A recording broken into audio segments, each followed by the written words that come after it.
And what's the role of PM and AI engineer and AI researcher and all of this? How are you working together? Where are the handoffs happening? Like that quick iteration on the system prompt, who's doing that? It's a really good question.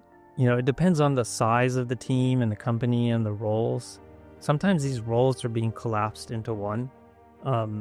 In terms of, okay, so Jacob Carter, the CEO and also engineer of this product, is the product manager and the AI engineer, all in one. So he has a pretty good pulse on like, hey, is this interaction good or not?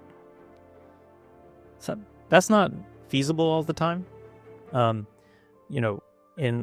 other situations, you want the domain expert to be driving, especially the error analysis process, as much as possible. It might take some training in the beginning to get the right tools surfaced for the PM, or get the PM, able to access the data, and might need some engineering, like kind of what's the right word? Pair programming in a way, or pairing. So pairing on error analysis just to feel comfortable, but you should try to have one person do the error analysis so it doesn't become onerous. And usually a product manager is pretty good at that because they have all of the domain expertise to actually judge if something is going wrong. So I would bias on the side of having the domain expert or the product manager do this error analysis.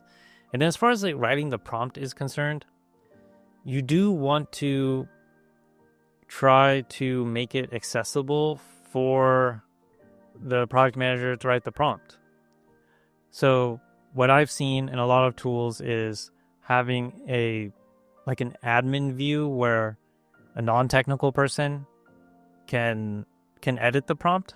I actually have like a screenshot of that here. One thing that we talk about a lot in our course is you want to create your own tools to look at your traces. And so NurtureBots actually vibe coded their own tool to look at traces, to remove all the friction of looking at traces because it's so important. And so, this is pretty simple. You see all the different channels: voice, email, text, chatbot. You can see like they hide the system prompt by default.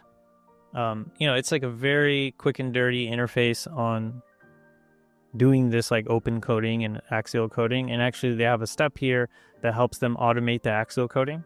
You see like, hey, transfer handoff issues, tour scheduling, blah, blah. So, that's worth noting. That's something to think about, that's how important error analysis is.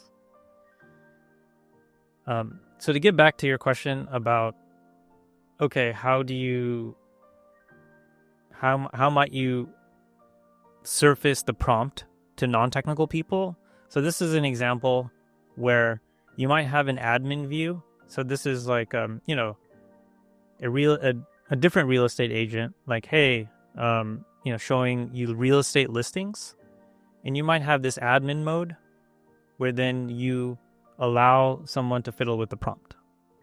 And so like this prompt experimentation is really key.